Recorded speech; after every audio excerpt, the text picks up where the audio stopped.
मेरे प्यारे साथियों, कोविड-19 के संकट के काल में आज ऑनलाइन क्लासेज के क्रम में हम महाराष्ट्र के मराठा राजवंश के संस्थापक व आधुनिक भारतीय इतिहास के महानतम शासकों में से एक छत्रपति शिवाजी के बारे में चर्चा करेंगे। छत्रपति शिवाजी का जीवन काल 20 अप्रैल 1627 से 6 अप्रैल 1680 के मध्य था। उनका जन्म शिवनेर के दुर्ग में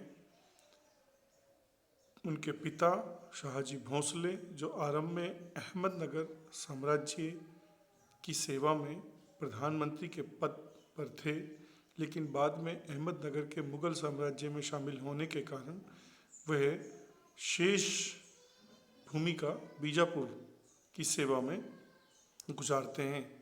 उनकी माताजी जीजाबाई, उनके आध्यात्मिक गुरु समर्थ गुरु रामदास, उनके शिक्षक एवं संरक्षक दादाजी कोंडदेव।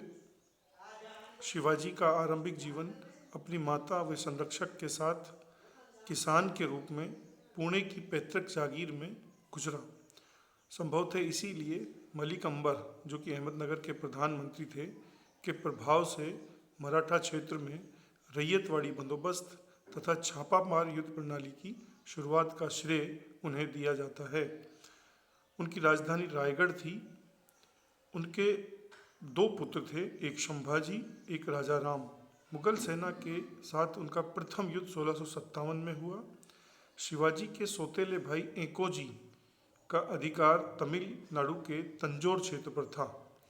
बीजापुर के सेनापति अफजल खां, जो कि शासक आदिल शाह द्वितीय, जिनका मकबरा गोल गुंबज कहलाता है, की हत्या का जो घटना चक्र था वह 2 नवंबर 1659 में प्रतापगढ़ के किले में घटित हुआ। प्रतापगढ़ महाराष्ट्र में ही स्थित है। अफजल खां के षड्यंत्र की सूचना शिवाजी को देने का श्रेय कृष्णजी भास्कर नामक दूत को दिया जाता है। दक्षिण के मुगल सूबेदार शाइस्ता खां पर शिवाजी द्वारा आक्रमण का घटनाचक्र अप्रैल 1663 में पुणे के दाल महल में घटा। साथियों, औरंगजेब की महत्वाकांक्षाओं का गढ़ दक्षिण था और दक्षिण में उन्हें बहुत लंबे समय तक शिवाजी का सामना करना पड़ा और शिवाजी ने अपने बहुत ही तीक्ष्ण बुद्धि, कूटनीति, सैन्य क्षमता तथा छापामार युद्ध प्रणाली में पारंगत होने के कारण मुगल सेना को अनेक बार अनेक युद्धों में न केवल पराजित किया, बल्कि उन्हें यानी औरंगजेब की दक्षिण की महत्वाकांक्षाओं को पूर्ण नहीं होने देने में भरपूर भूमिका निभाई। साथियों, शिवाजी द्वारा सूरत बंदरगाह पर भी 2 बार आक्रमणों तथा वहां के व्यापारियों से धन व लूटपाट की प्राप्ति की, जिससे उन्हें जो धन मिला उनसे उन्होंने एक शक्तिशाली सेना का गठन किया। शाइस्ता खां के बाद औरंगजेब द्वारा दक्षिण का सूबेदार मिर्जा राजा जयसिंह प्रथम, जो कि आमेर के शासक थे, को बनाया। मिर्जा राजा जयसिंह के सहायक के रूप में जसवंत सिंह, जो कि जोधपुर के शासक थे, तथा मुअज्जम, जो कि औरंगजेब के पुत्र थे, की नियुक्ति दक्षिण में की गई।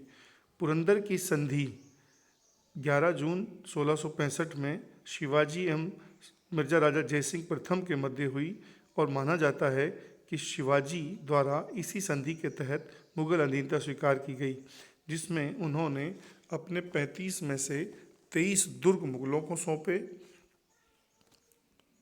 साथियों, लगभग 4 लाख हूण मुद्रा का राजस्व क्षेत्र मुगलों को दिया। अपने पुत्र संभाजी को 5 हजारी मुगल मनसब बनाकर 1500 घुड़सवारों के साथ मुगल सेवा में नियुक्त किया। दक्षिण के मुगल अभियानों में शिवाजी द्वारा सहयोग का आश्वासन भी इसी संधि में दिया जाना माना जाता है। शिवाजी के साथ मुगल इस संधि के तहत शिवाजी को मुगल दरबार में उपस्थित होने हेतु बाध्य नहीं किया गया, लेकिन भारी दबाव के कारण जयसिंह ने अंततः उन्हें मुगल दरबार में उपस्थित होने के लिए मनाया। 1666-67 में शिवाजी द्वारा आगरा के मुगल दरबार में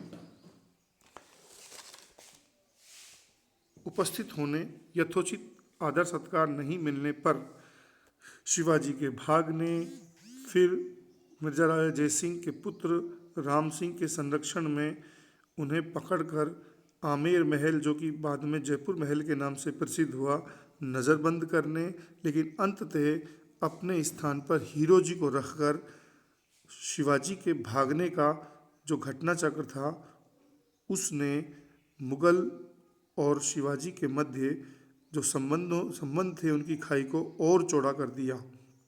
साथियों, यहाँ से भागकर दक्षिण पहुँचने पर उन्होंने अपने राज्याभिषेक का घटना चक्र किया और ये माना जाता है कि शिवाजी द्वारा 2 बार राज्याभिषेक किया गया। एक बार 5 जून 1674 में बनारस के पंडित विश्वेश्वर जी गंगा भट्ट के निर्देशन में, और दूसरी बार तांत्रिक निश्चलपुरी गोस्वामी के निर्देशन में 4 अक्टूबर 1674 में, क्योंकि इस बीच उनकी माताजी का देहांत हो गया था। शिवाजी द्वारा छत्रपति, सरदेशमुख, हिंदू पद बादशाही, हिंदू धर्मोद्धारक, क्षत्रिय कुलवंत शाह जैसी उपाधियां धारण करने का उल्लेख मिलता है। मेरे साथियों, शिवाजी के प्रशासन की अगर बात की जाए तो उसमें उत्तर एवं दक्षिण दोनों के राजत्व परंपराओं का मिश्रण मिलता है, जिनमें सर्वोच्च पद छत्रपति का था। उन्होंने अपने संपूर्ण साम्राज्य का 4 भागों में विभाजन किया और मराठा स्वराज्य की स्थापना की। मराठा स्वराज्य का अर्थ था छत्रपति के प्रत्यक्ष नियंत्रण वाला क्षेत्र। केंद्र में राजा की सहायता हेतु एक अष्टप्रधान नाम से एक समूह का उल्लेख मिलता है, जिसमें सबसे बड़ा पद पेशवा, जो कि शासक के बाद द्वितीय सर्वोच्च पद था, और ऐसा माना जाता है कि शिवाजी का प्रथम पेशवा मोरोजी पिंगले था। मेरे साथियों, ये प्रधानमंत्री की भांति यानी वजीर की भांति का एक पद था। इनके बाद अष्टप्रधान का दूसरा पद था अमात्य या मजमूएदार, जिसे वित्त मंत्री कहा जाता था। तीसरा पद वाकिया नवीस अर्थात गृह मंत्री, यह जासूसी विभाग तथा दरबार की दैनिक गतिविधियों के लेखे जोखे से संबंधित मुखिया था। चौथा पद शुरू नवीस अथवा सचिव, राजकीय पत्राचार विभाग का मुखिया। फिर 5वां पद सुमंत अथवा दबीर, जिसे विदेश मंत्री कहा जाता था। 6ठा सर ए नौबत, जो सेनापति था। 7वां पंडित राव, यह धर्म विभाग का मुखिया था। 8वां न्यायाधीश। साथियों, न्यायाधीश एवं पंडित राव को छोड़ दिया जाए तो शेष 6 पदों पर सैन्य योग्यता के आधार पर ही भर्ती की जाती थी। पुणे में पेशवा का सचिवालय हुजूर दफ्तर कहलाता था। इस समय कुछ अन्य अधिकारियों का भी उल्लेख मिलता है, जिनमें देश पांडे अथवा देशमुख, जो मराठा क्षेत्र के वंशानुगत राजस्व वसूली से जुड़े बड़े जमींदार होते थे। पाटिल एक दूसरा पद था। राजस्व वसूली से जुड़े ग्रामीण क्षेत्र के वंशानुगत जमींदार पाटिल कहलाते थे। पाटिल के सहयोग हेतु पटवारी की भांति लेखा जोखा करने वाले कुलकर्णी नाम से वंशानुगत पदों का भी उल्लेख मिलता है। साथियों, ग्रामीण क्षेत्र में कुलकर्णी के नीचे चौगुले तथा साथ में बलूटे नाम से 16 शिल्पी जातियों तथा अलूटे नाम से 12 सेवक जातियों का उल्लेख मिलता है। शिवाजी के अगर राजस्व की बात की जाए तो उन्होंने आरंभ में 33% व अंततः 40% तक राजस्व की वसूली की। मराठा क्षेत्र में काठी नाम से, जो कि जरीब की भांति थी, भूमि की नापतोल का श्रेय भी शिवाजी को दिया जाता है। साथियों, शिवाजी के शाही अंगरक्षक मावले तथा शिवाजी की सेना में सर्वाधिक संख्या वाली जाति कुनबा कहलाती थी। इस समय सरंजामी नामक एक व्यवस्था का भी उल्लेख मिलता है। मराठा काल में सरदारों यानी बड़े सरदारों अथवा जागीरदारों को दान में दी जाने वाली जागीर अथवा उनका राजस्व भूमि को जिन पेशवाओं अथवा उस समय के बड़े अधिकारियों को दिया जाता था, उस वंशानुगत व्यवस्था को सरंजामी व्यवस्था कहा जाता था। इस समय पैदल सैनिकों को पाईक, घुड़सवार सैनिकों को पागा कहा जाता था।